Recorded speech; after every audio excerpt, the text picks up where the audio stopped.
Okay, good afternoon, everybody. My name is Geoffrey Roche, and I have the privilege of serving as the moderator. I serve as the Senior Vice President at Core Education, and I'm proud to be a DMPs of Color Advisory Board member. But let me also say I am the son of a nurse, first and foremost, and also served as a hospital leader under the direction of a nurse CEO. And so it's a great privilege to be here with you under those auspices, and we are going to kick it off with some hearty questions that I think will get some dialogue going. So I want to ask our panelists to introduce themselves, and I'm going to start with my left here with Patrice. Hi, good afternoon. I'm Dr. Patrice Little. I am a family nurse practitioner, the Senior Policy Advisor for the Campaign for Action at AARP, also the founder of NP Student Magazine and educational lifestyle resources for nurse practitioner students. Hello, everyone. I'm Stephan Davis, and I have the pleasure of serving as Executive Director of Inclusive Leadership Education and Assistant Dean of Diversity, Equity, and Inclusion at Virginia Commonwealth University College of Health Professions. Hey, everyone. Danielle McCamey. I am the founder, CEO, and president of DMPs of Color. I am also an Assistant Dean for Clinical Practice and Relationships at the Johns Hopkins School of Nursing. Hello, everyone. My name is Madeline Feliciano-Weiser, and I currently serve as a nurse manager for a med-surg unit for Penn State Health. I'm also a DMP candidate at Penn State University. Also, let me get my sexy voice, too. Okay?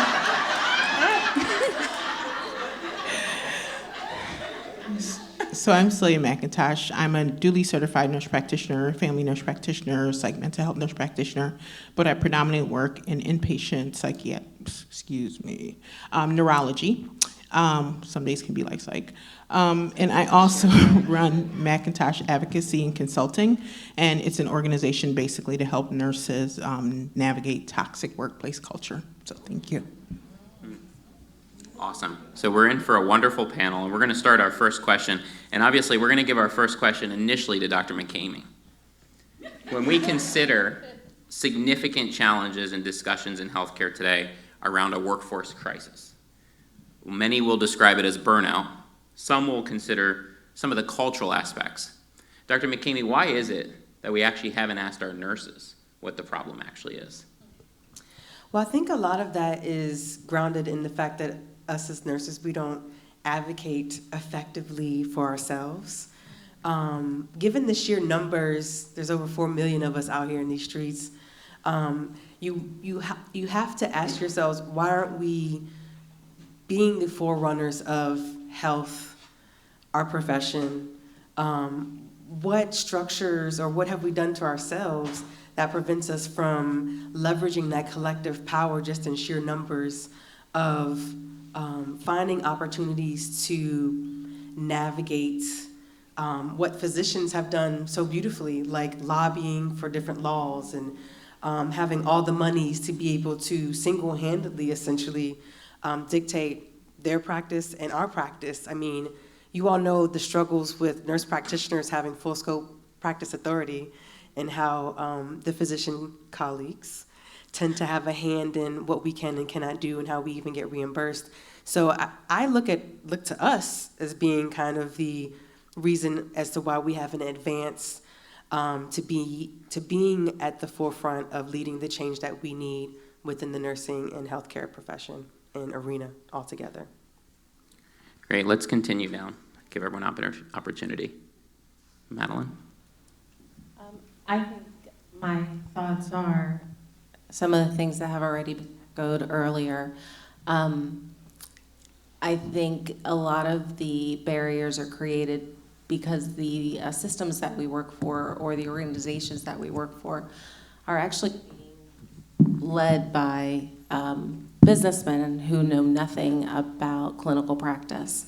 And so we definitely have to take advantage of those of us who get into leadership so that we can continue driving all of these changes, improve patient outcomes from a clinical perspective in conjunction with operations. Thank you. So they've said everything I was going to say. But in terms of, I agree with you as well. You talked about it being predominantly led by physicians, but I think that nurses don't necessarily have that financial background that we need to have that will really help us in that way. In terms of other challenges, when we talk about burnout, when we talk about some of the other things that you mentioned, nurses haven't been asked because a lot of times I think we have a lot of the solutions and we really could fix our own problems if we had the ability to do that based on, being allowed to. There's just a lot of regulations from top down that, we don't get to those seats. Maybe we can't necessarily articulate the value or leverage the things that we do on a day-to-day basis, so we don't get to those tables. So in terms of burnout and in terms of the challenges that we face, some of the things organizations really need to, I'm just trying to think about this. Organizations really need to come up with some really more innovative solutions. Some of the things that I thought about with this is if we're thinking about, we need to be respecting the nurses, respecting the profession. When we think about the burnout aspect of it, if we were to implement things that would be helpful to current employees, like, some wellness packages, more dollars towards improving the lifestyle of a nurse or, some of the individuals in the system, I think that would be great. But we're not thinking about that. We think a lot more about recruitment than we do retention. And I think that's what's happening, that we need to start investing some of those dollars into the people that are within the systems, that have stayed in the systems. Maybe allocating even childcare dollars, for mothers that are coming to work, that can help offset some of those things. If that decreases some of the financial challenges, it'll also, it may improve, that financial strain and then improve the burnout as well. And I would like to piggyback on what Celia was saying, is the fact with lifestyle, specifically with that. One of the things with my platform that I noticed very early is the fact that if you don't know how to take care of yourself, you're gonna have issues with taking care of other people. So it's all about modifying some of the frameworks that are in place. I do agree as well that we hire the nurses, but we also need to teach them, especially if we look at the different generations and the characteristics of them. They really want to have this work-life balance. I tell them, hey, balance may not exist much because there's 7 aspects, different aspects of life. You have your faith, and you have your health, and you have the personal development, and you have your relationships, and etc. But if you don't have anything in place to help them be able to navigate those different aspects when there's challenges. So for instance, one of the things that we've noticed is that when nurses go back for an additional degree, and if there's challenges in their relationship, it's going to impact their performance. So if their spouse gets diagnosed with cancer, or if they lose a family member, it's going to impact on how they perform in school, the same way it would impact on how they perform in the acute care setting. So oftentimes the burnout and the stressors are not just the fact that there's maybe challenges with being overloaded by work, but it's also not having certain types of coping mechanisms in place so you can be able to really keep yourself centered as you serve others.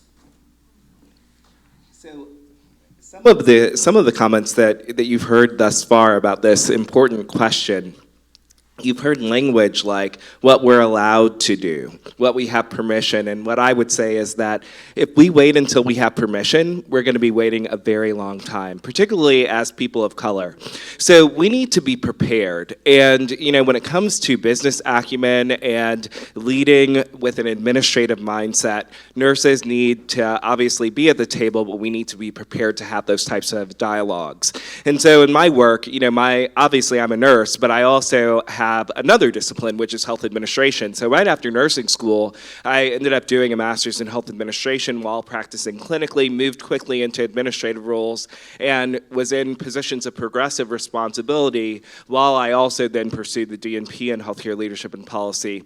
And it's really important to note that as we look around the table in leadership roles beyond nursing, so not necessarily nursing-focused positions that we're used to, like the CNO roles or what have you. But I can say from having led, Masters of Health Administration programs, and in my space now where my academic appointment is in health administration, I'm often either the only nurse in the room or among the few nurses in the room. And I think that's really unfortunate because we have so much to contribute. We know so much about health, and we know so much about running the hospital. When you think about who runs the hospital, if all of the nurses just decided not to show up, and it's not just about taking care of patients, it's about knowing where to get supplies or who to talk to or how to get that medication, right? Or which physician is going to actually respond to so-and-so's call, right? There's so many things that we know about running the hospital and clinics and other care settings that unfortunately, that knowledge is not always tapped into effectively, and we don't advocate for ourselves effectively. And particularly as people of color, we need to do a better job of having the credentials and the skill set to really, walk into all of those spaces and command respect that we are due, from my perspective. Thanks, Stephan. Our next question is actually going to be a mystery question, meaning the panel actually doesn't know this. Dr. McCamey's smiling. So in healthcare, it is common that the board has the chief of staff from the medical staff. But it is not part of the model that there's actually a nurse on the board. I'd like to give each member of our panel an opportunity to speak to why you think that is and why it needs to change as part of forging a new path. We'll start actually where we ended, so we'll start with Stephan. So that's a great question, and one of the things I talk a lot about is actually diversifying our boards, and I really think that a lot of our efforts around diversity, equity, and inclusion will not be truly meaningful until we have boards that represent the communities that we serve. And what's really astonishing to me is that healthcare, obviously it's dominated by nursing, right? There's 4 million of us, like Dr. McCamey said, and nursing is a female-dominated profession. There are more female medical graduates than male, and yet when we look at the board statistics, 80% of board positions are, I believe 60% are held by male, and 80% are white. So there's a problem when you look at our national demographics and trends and then compare that with the board, and less than 4 to 6% of boards, hospital boards, have a nurse who is a voting member of the board.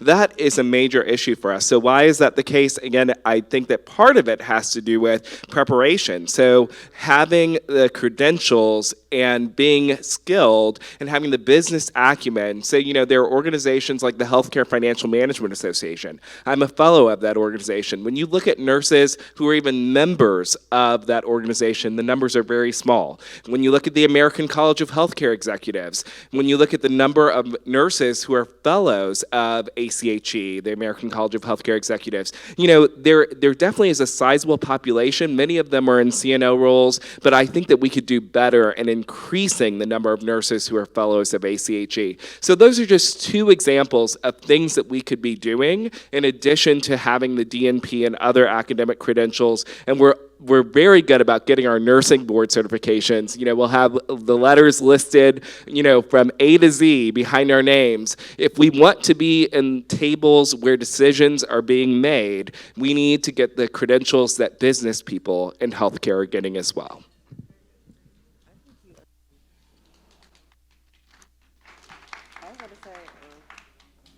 Check one. I was about to say, Dr. Davis, I think you just ate with left no crumbs on that one. So I'm like, next question, because I don't think that there's anything else that can be said. So what I'm thinking is about strategy. I believe it was Dr. McCullough who was the last person who presented, and she mentioned about the strategic approaches. And oftentimes, you have to almost step outside and gather additional skills and expertise in order to be utilized within. It's so weird but it's almost just like sometimes when you're right there in front of their faces, they don't really see the value until you go out and do something else. And so that includes, you were saying, like getting on boards that have sometimes nothing to do with nursing. A lot of the physicians, my sister's a physician, so a lot of what I'm learning that they do is they do things kind of outside of the discipline. And that's how they're able to be utilized more on boards. So it starts very small, like serving on boards like a nonprofit organization that has to deal with something with children. So then people in the community get to know you. The more you're known, that's another thing. You want to create almost like this hype. You have to be very strategic. I think the challenge is while we're in school, we're told that, hey, we want to see you on boards. We want to see you CEO and CFO and all those things, but there is not a pathway that is laid out for us. And because of that, it's like we're navigating it blindly.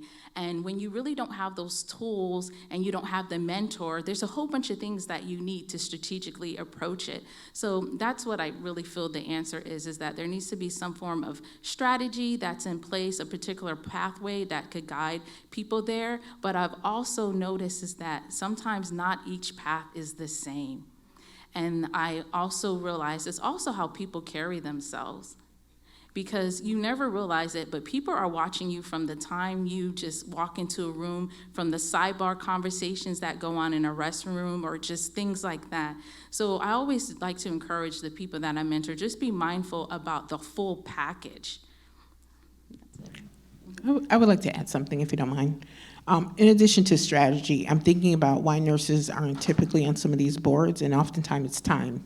We're busy doing so many other things, going to school part-time, doing clinical, taking care of the family, and especially if, like me, I was a single mother, so it was just like hard to manage all those things, so time is a big factor. The other thing that I've noticed with myself, going to work, it's about, I'm not here to make friends, that kind of attitude. And the reality of it is, when we're talking about being on different boards and being in different organizations, it's all about relationship building. So we have to see past that, and we have to start establishing those relationships earlier on in our career those relationships will also leverage us and have us, in that those board seats. And it's all about who knows who. A lot of the times I've done outside boards, and they're right. And Dr. Little's right. The more they know you, the more they know, like, and trust you and want you to do other things.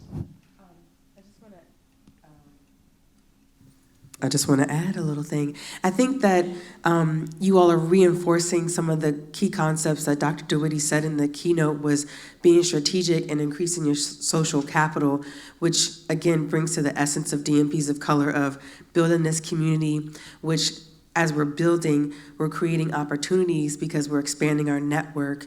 And like Dr. DeWitty said, we are the highest educated folks in the building right now. And so leveraging that to build our social capital, and then with that social capital, being on these boards, being in these leadership positions, looking outside the field of nursing. I know we're in early discussions with collaborating with NACI on some things, because and speaking to them, they're like, yeah, we should have more nurses in our group. And I'm like, yeah, let's work together and see how we can collaborate to start cross-pollinating the groups versus trying to compete or exclude. Let's see how we can leverage both aspects of our professional organizations to build a community, to create more opportunities. I just want to add one thing to that. The system is doing exactly what it was designed to do. First and foremost, it was a system that was built by white physicians, and then it was built to keep nurses out, and then it was built to keep nurses of color out. So the system keeps doing what it was designed to do, and that is to serve white physicians.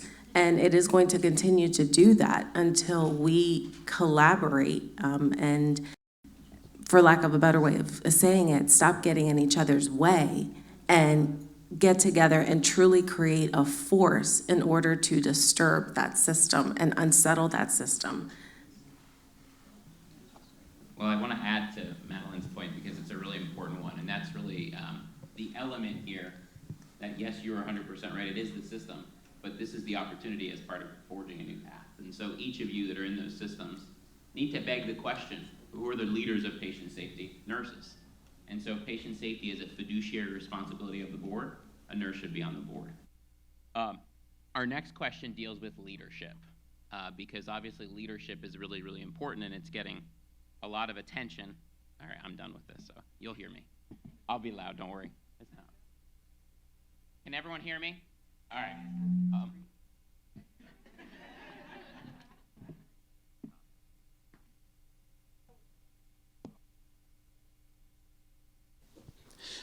So the next question we're going to talk about is leadership, because leadership has been an important theme, and really leadership is all about forging the new paths.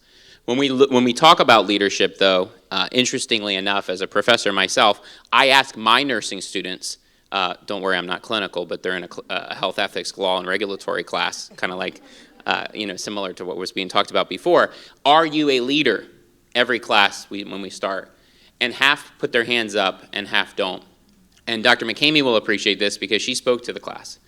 And one of my students at the conclusion of the class the other night said to me, I want to share with you in front of the entire class.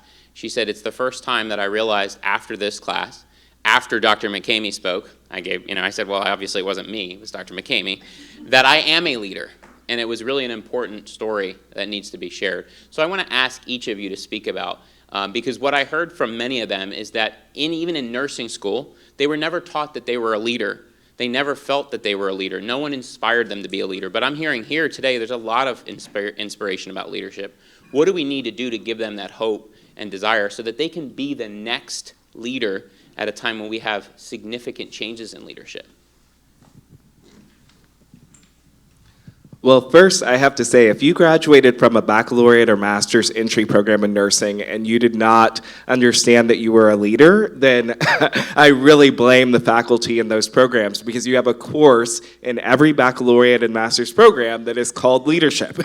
So it's really surprising that we have that issue. I think that it's really... It's so important for faculty to really instill in all of our nursing students that they are leaders, and that leadership is broadly defined. You don't need to be in an administrative or managerial position. You don't have to be on the board of directors. You could be leading a change on your unit. You could be leading a new clinical policy in your organization. You could be advocating for legislation. All of those are examples of demonstrating leadership. My favorite definition of leadership comes from Warren Bennis, who says that leadership is the capacity to translate vision into reality. And so if you are someone who has a vision of improving health and you translate that into reality, you are a leader. And so I think that we need to expand the definition of leadership, and we need to make sure that all new RNs, and definitely if they have a course dedicated to leadership, that they graduate from our programs believing that they are in fact leaders. I will speak for those nurses who started out in community college like myself, so I'm really proud of that beginning. We did not have a course in leadership, and so what became very important to me when I first started my first role in acute nursing was that first mentor. And luckily for me at that time, it was a nurse of color. And she was the one who taught me the responsibility that you hold, the advocating for your patients, the evidence base that you know and you challenge, the questioning of the physician. That is all leadership skills. So it took someone to coach me and make me realize that the things that I did on a daily basis and was doing them well was the equivalent of having leadership skills. So I think that it brings to light the importance of nurses, specifically nurses of color, who do not have legacy or pathways or nepotism or connections, that parents or colleagues have made, that those of us who are in a position to reach out to these young nurses of color, that we intentionally do that once we see them, we stop, we introduce ourselves, we tell them how to get in touch with us so that they know that they are not alone. there's someone in the building, there's someone in the health system, and I am here for you to help you navigate your way as you start growing. I think it's, I can appreciate the viewpoint of, yes, leadership courses in nursing, but it's the fact that it's only one course is problematic, because it doesn't reinforce, because you need constant reinforcement, because when you're when you're getting your degrees, you're just like looking at graduation date, and so a lot of that stuff just kind of goes through one ear and out the other. So I think redesigning curriculums to center nursing as leadership just within itself, because it's on the foundation of being advocates. And advocacy, like, you're leading change, you're being driven by your passion, you're being driven by a mission. And for me, that's the definition of leadership. And when I speak to my mentor, my mentees, and my students, I say, let's dismantle the structure around the word leadership. We all can lead in some way, shape, or form. And I think that's what I said in Geoffrey's course to his students, was like, us as nurses, the foundation is advocacy, and the heart of advocacy is change and speaking up for those that don't have that voice. So I think looking at the way nursing is structured, when you think about back in the day, nurses had to give up their seats for physicians. So we've been socialized to kind of be, I guess for lack of a better word, a subordinate type profession. And so that's kind of just been passed down subconsciously and consciously. And then it's reflected in the fact that there's 4 million of us out here in these streets, and we still can't get full practice authority for nurse practitioners, and we're providing all that frontline care, that preventative primary care, that we're the ones that are, outnumbering physicians. So again, I think it's changing of the mindset, which is why our theme is changing the game and forging new paths, because the things we've consistently done just isn't working. It's not serving the needs that we have in healthcare. It's not serving the needs that we have as a profession, as a people, for patient outcomes, as a world. So I think that, redefining, redesigning, reimagining, all the re's, if you want, from nursing curriculum to who's teaching the curriculum, how are we being strategic to meet the learning needs and inspiring needs for today's generation? Because I'm finding, being new faculty at Hopkins, a lot of these students need that inspiration, and the way that they become inspired is not the way we used to teach students pre-pandemic, literally.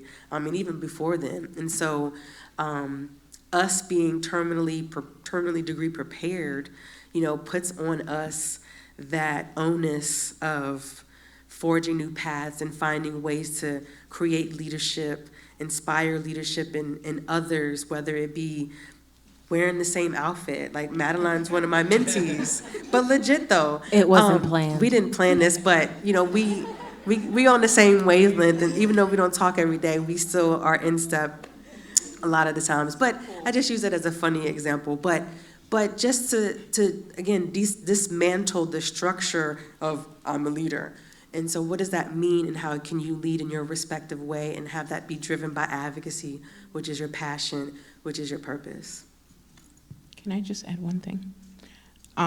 As you speak, I'm thinking about role modeling, that there needs to be more of that, role modeling good behaviors and good qualities. And I think some of that has been lacking a little bit, just a little bit, in many organizations. Not really seeing, the qualities from a leader. Not really, especially if someone is facing bullying every day from this person that's supposed to be a nurse leader or a manager, and they're dismissing their complaints to them. That's what you see as leadership. So if your values, your personal values don't align with that, you're not going to think you're a leader.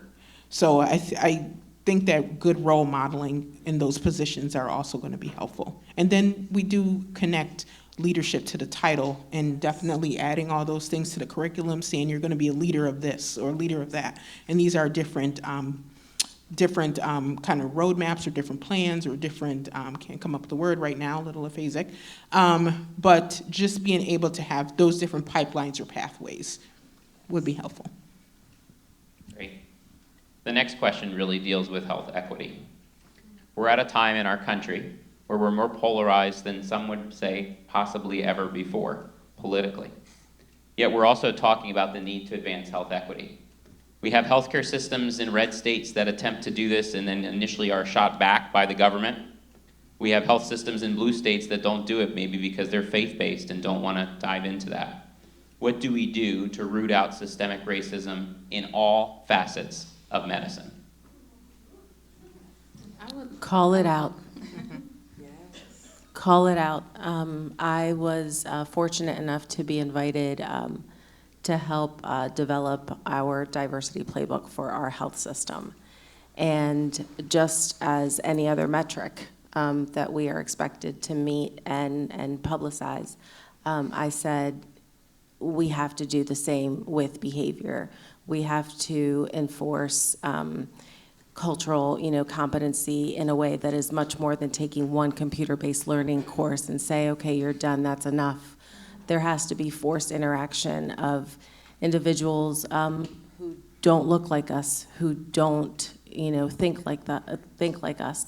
There has to be that intentional relationship-based, it's kind of like that old, knee to knee, eye to eye, that person is there, you're looking at them, it's an intentional conversation, it's a safe place. You're coming with humility, both as the person who doesn't know and the person who's going to disseminate information. So it's a cooperative relationship. You're always going to have those who refuse, and so then I put that back on the executive leadership. You can't put a mission vision statement and expect everyone to fall in line except for specific groups of people. So you have to call it out. You have to hold those individuals accountable, and there has to be consequences. I have a lot to add, but I'll just keep it simple. I think we could just start with our nursing pledge, and then you'll know how I feel about that. Let's just really acknowledge the fact that when it was written, it was like in the 1960s and we have to think about the civil rights movement happened after the Nightingale Pledge, and how we really should just consider just modifying some of the things with the pledge when we all become nurses.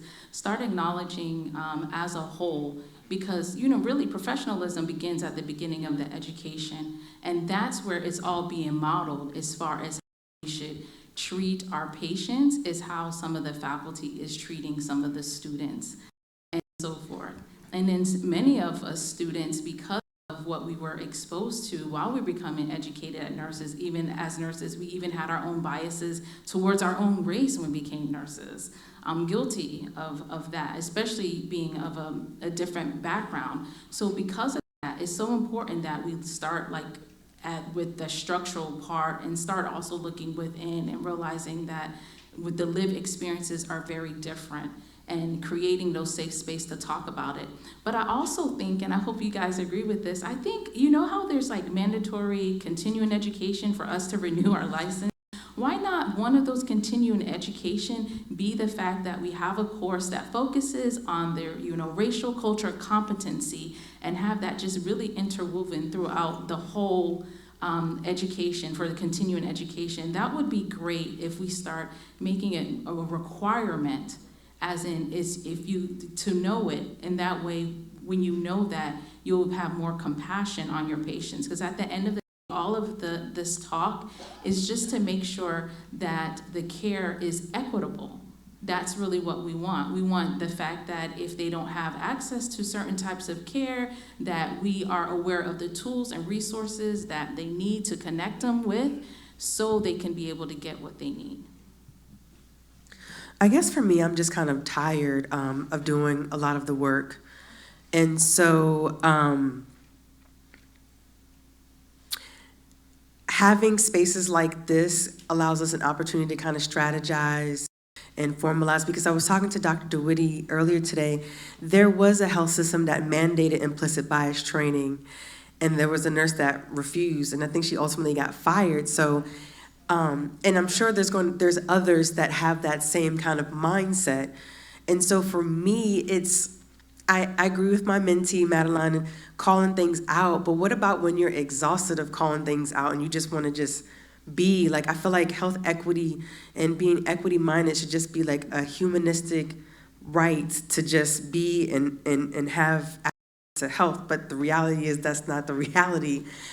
So I guess, my thoughts are, and I'm asking my panelists, like, what if you're just plain tired of using the buzzwords of health equity and having the onus be on us to call things out, or being responsible for checking folks that aren't being health equity minded or centered?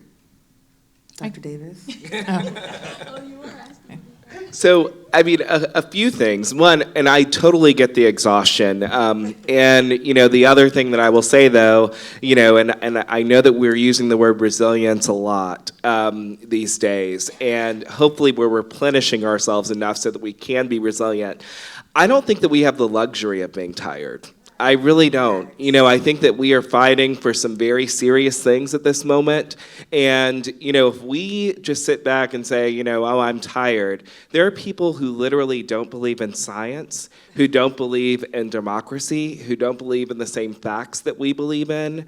And so, I think that we are at such a dangerous moment that it requires us to build each other up and really support that resilience and replenishment so that we can continue in our advocacy. And again, for me, it all goes back to the boards. We need to remember that our boards of directors and our organizations are ultimately responsible for everything that happens from a performance perspective at a high level that goes on in that organization. So when you look at the quality of care that's being delivered, when you look at the financial metrics, you look at everything in that organization from a balanced scorecard perspective, it all goes up to the board.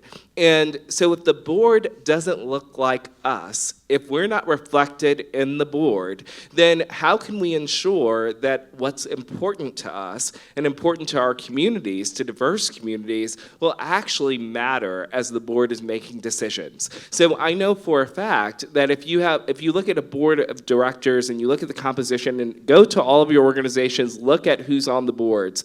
And I know that from my perspective, when I'm on boards, as a Black, gay, millennial male nurse, there are certain things that I'm going to be focused on if I'm on your board and asking questions about what you're doing to support racial equity. What are you doing around LGBTQ health?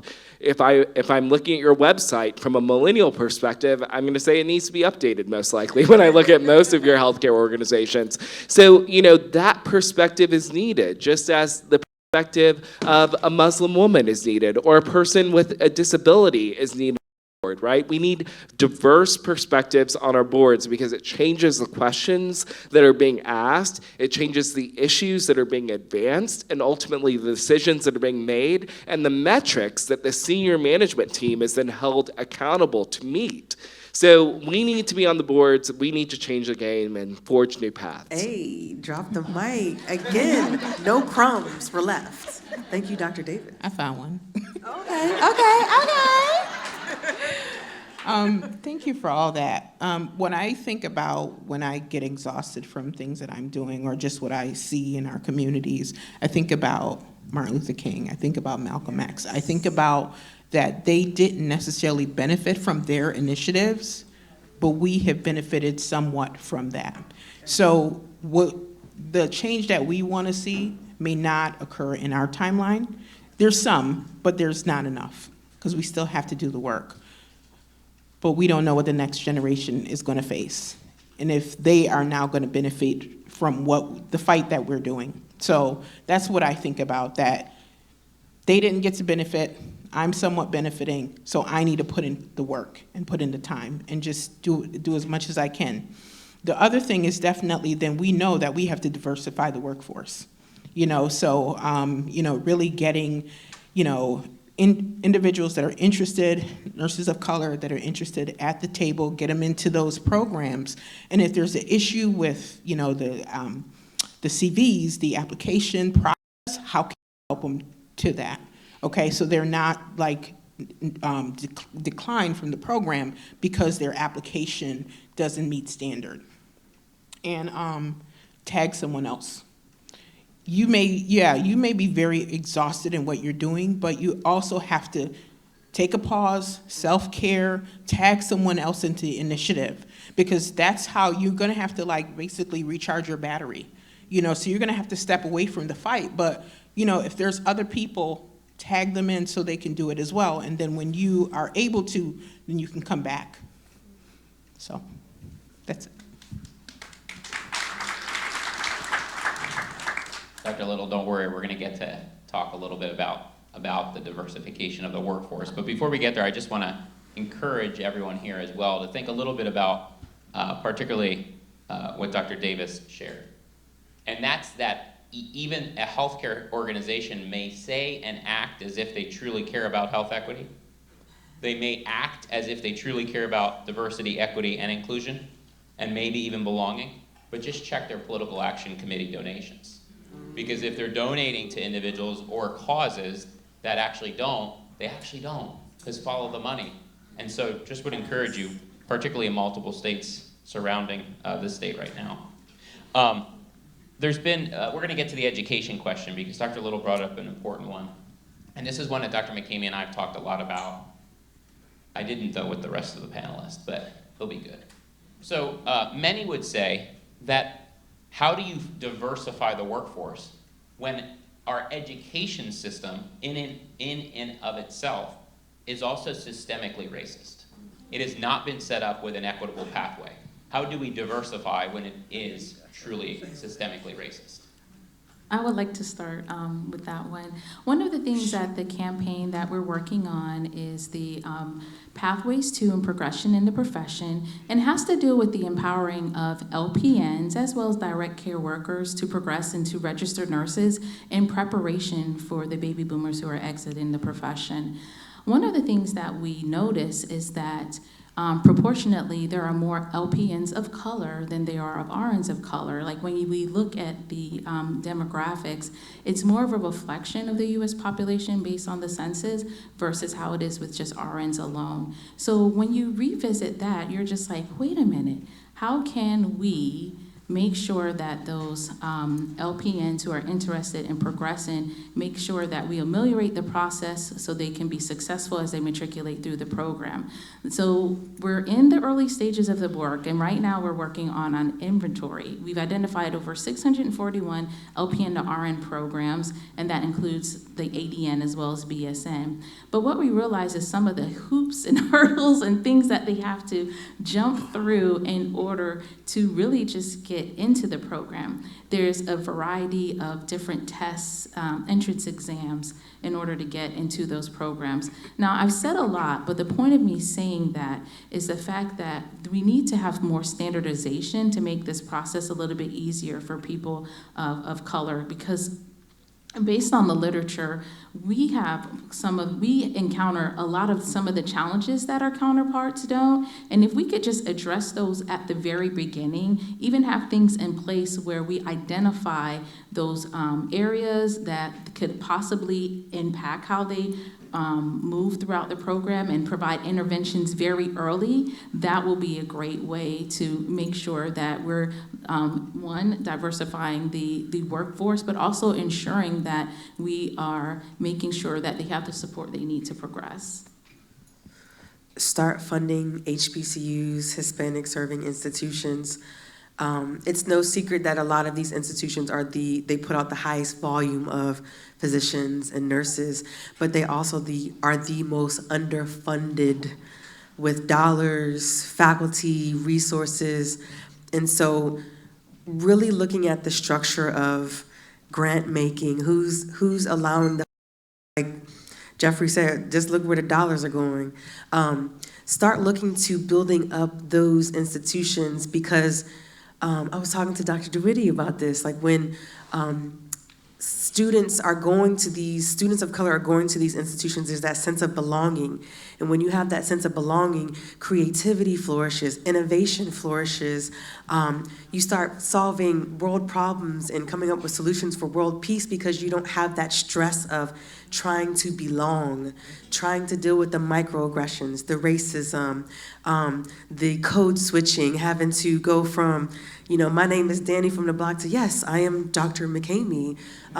Yes, it's all fine and well, but it still adds to stress and it limits you to your potential.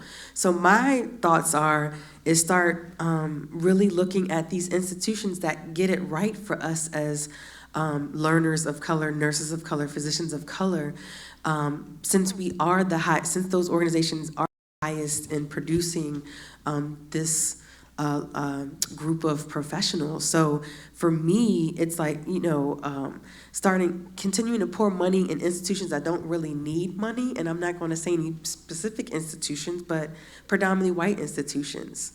And so being strategic and start looking at ways we can start funding or collaborating. I know with Hopkins, we're trying to be more intentional with collaborating with HBCUs to cross-pollinate faculty mentoring. We're creating a faculty of color mentorship program, even down to grooming HBCUs on how to write for grant funds. I found out that no HBCUs, as far as, and correct me if I'm wrong, Dr. Dwitty, have ever applied for any HRSA funding. And when you look at that, it's because when you look at the structure of these organizations, they don't have the resources or the personnel.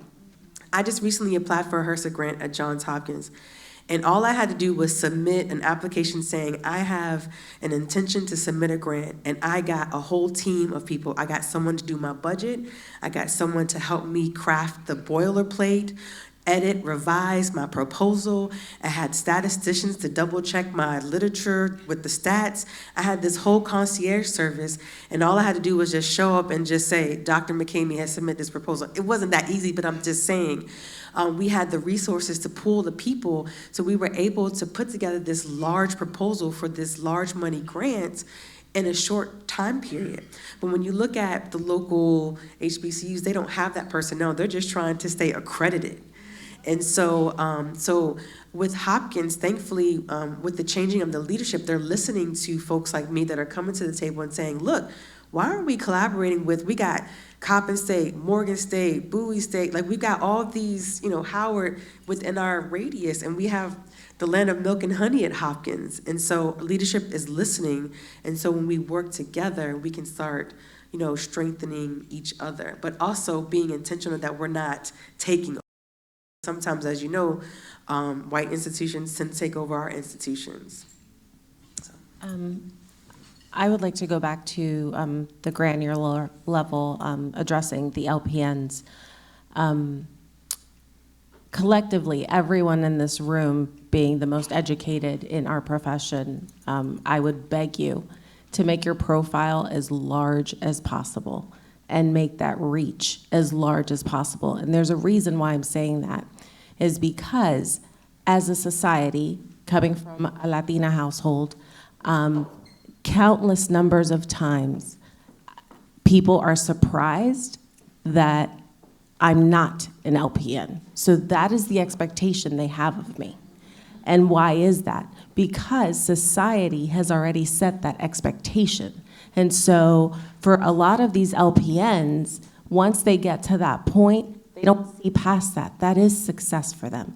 And so they need to see individuals that break that stereotype that we have instigated on ourselves as a community, so that they can see, oh, Madeline has a doctorate, or I will, fingers crossed. She will, if I got anything to do with it. She's my mentee. Matt has a doctorate, But yet I'm still mad. I'm still the girl who grew up on the wrong side of town, on the side, south side of town. And so they can do it too. So that's what I use my platform for, is to reach out to individuals who don't believe that they can want more than what the expectation has been set for them. And I often say, and Dr. McCamey knows, this is like my mantra, I tell people, society's limitations are just that. They're society's limitations, and you leave them out there because we are limitless as individuals. So I think that is the power of the individuals in this group, that if we extend our reach, if we extend our visibility, then that group specifically will see that they too can reach the terminal degree of nursing if they wanted to. I would just add that, if we think about systemic racism in healthcare and in the education system, obviously nursing is not excluded from that. And on top of that, we are certainly highly critical of each other and who can enter the academy, right? And so how many of you have heard that DNPs aren't prepared to teach? All y'all hands better be Yeah, raised. so a lot of people have heard that. Well, newsflash, most PhD programs don't prepare people to teach.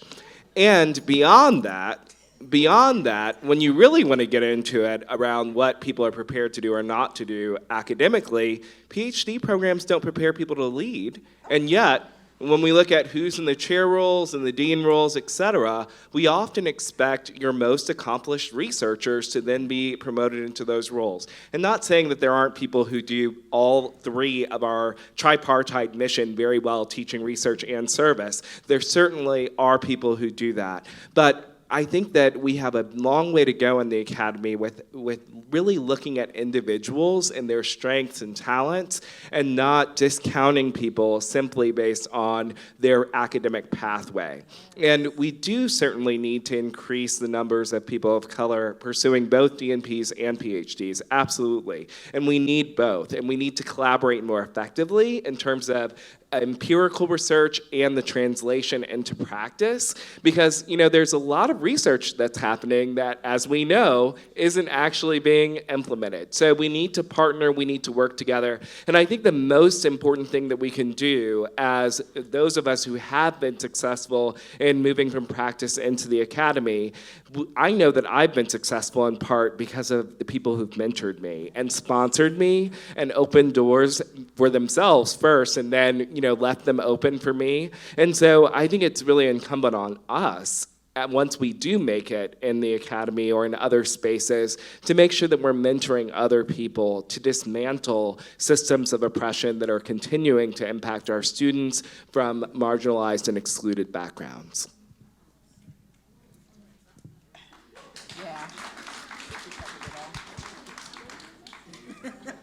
So there's many that would also talk about Nurse Rhonda in Tennessee. And I want to go there because many have suggested that while nurses have talked a lot about it, physicians and other healthcare leaders have not come to the aid of nurses in what some would describe as an accident. I'm sure that's a debatable thing, but it does raise the question, why are we not supporting our nurses when it happens?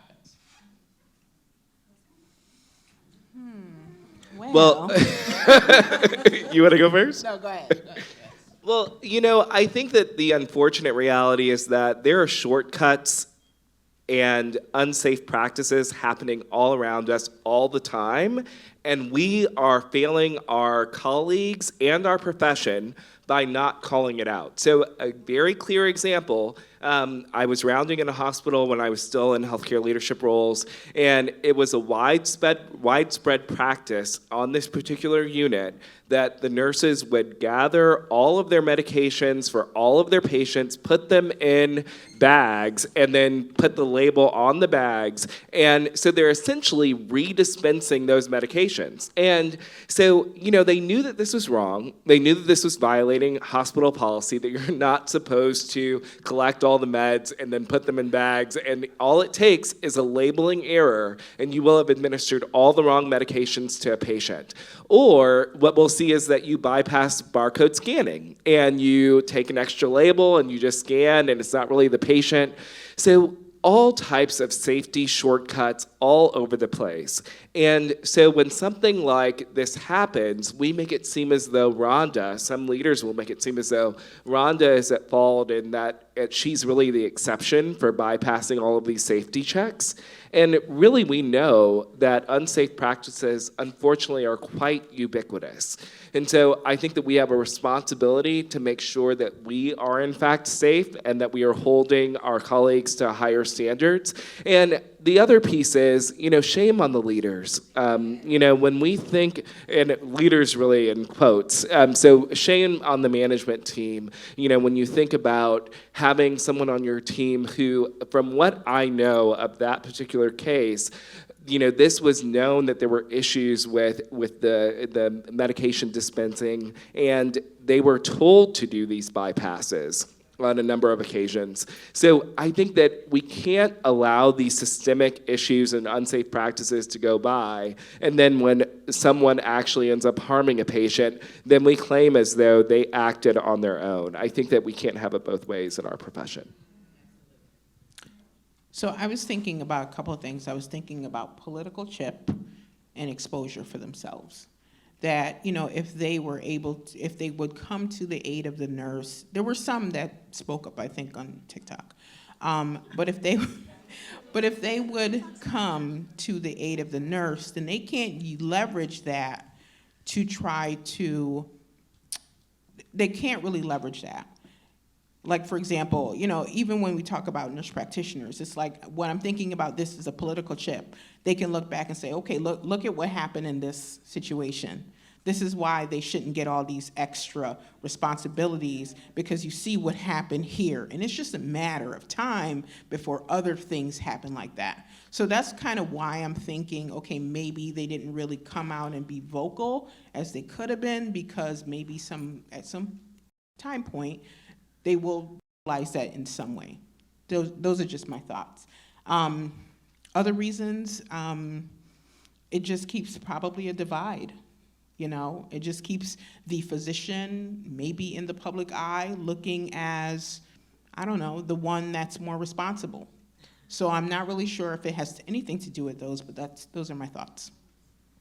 I think Nurse Rhonda was a great reminder to nurses that we will always be expendable and we will always be the fall guy for the almighty dollar. And I think that sometimes that gets lost because we go into nursing to take care of patients. That is why we are there.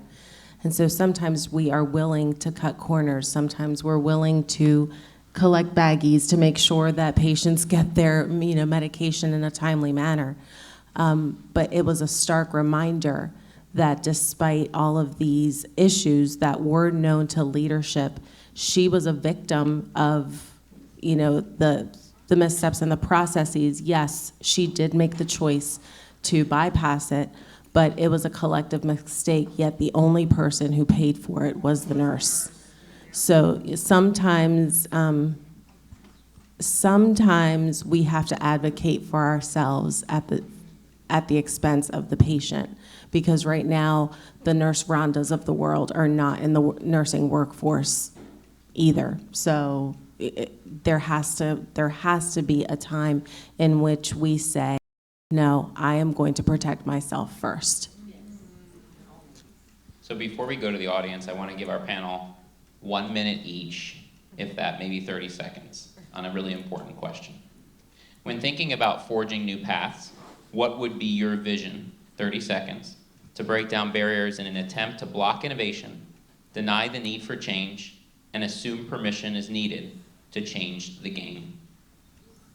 30 seconds. Dr. McCamey first. Oh gosh, can I go last? I didn't even think about that. Because I'm going to say, just being DMPs of color, and I think being in this space, fostering and expanding our awareness and our collective power and individual power just by our existence. So that would be my answer. I would say be unapologetically authentic. When I show up, I am Madeline Feliciano-Weiser, the Puerto Rican girl from the south side of town, and yet I am still here.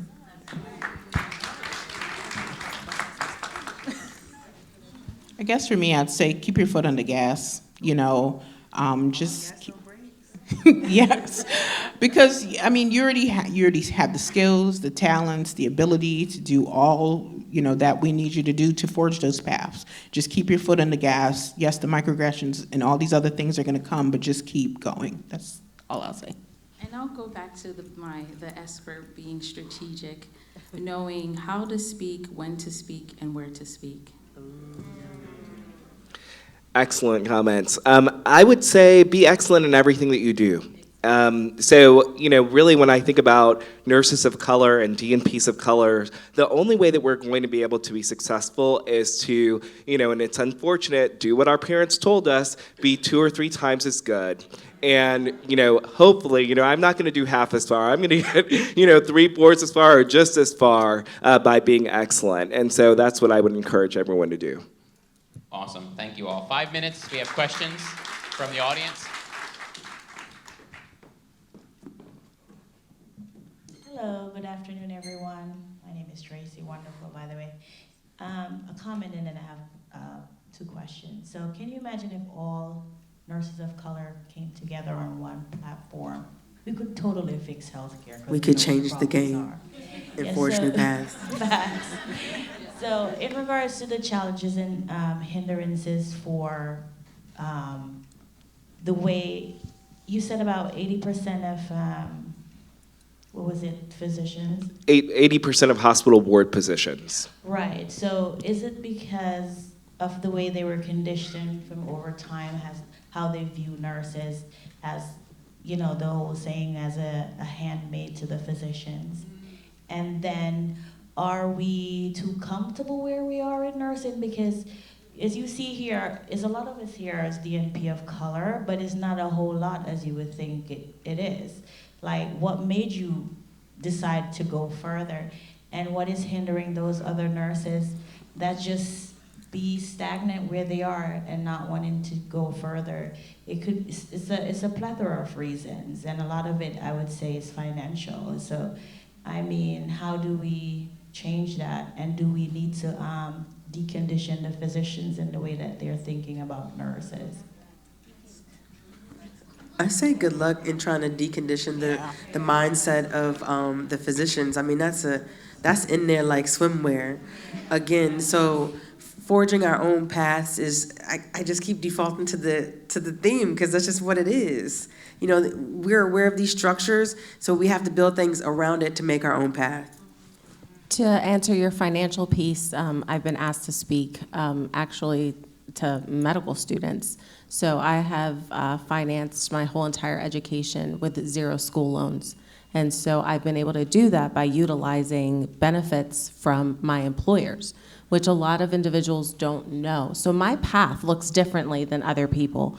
I didn't go to the 4-year baccalaureate. I took time, but also at the end of the day, my money's mine. I don't owe anyone any money. So that is my success story. So it's just, knowing what resources are out there in order to pay for school. And sometimes it's, networking with individuals that you have. And sometimes it's being strategic. So I'm the exact opposite. I did take out loans and lots of them. But, Georgetown and Yale weren't inexpensive. Hoya Saxa. Wearing my blue and gray. But, at the same time, some of those moves were strategic. So I finished my master's at 23, and I got my first 6-figure offer at 23, right? So, I mean, there's sometimes you make some decisions, and I think that as I'm talking with students about what are their next steps and their pathways, do you delay school? Do you go longer? Do you have the institution pay for it? Do you figure out scholarship opportunities? And there are increasing opportunities for scholarships for people of color at many of our predominantly white institutions that are trying to diversify their student enrollment. And the other thing is, as you mentioned, sometimes people seem like they're being stagnant. The reality is that most nurses, when we go back to school, we only go back to school once.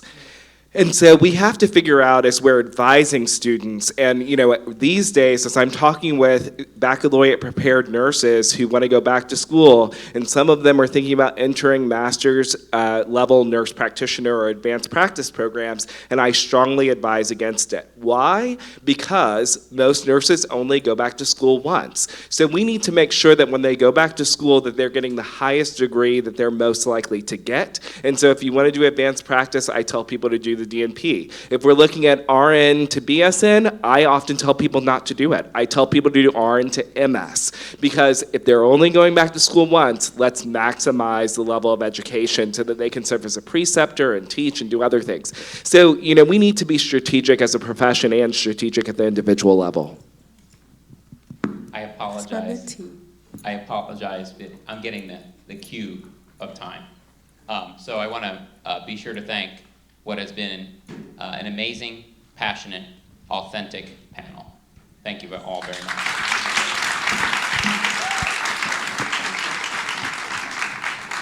Thank you, everyone.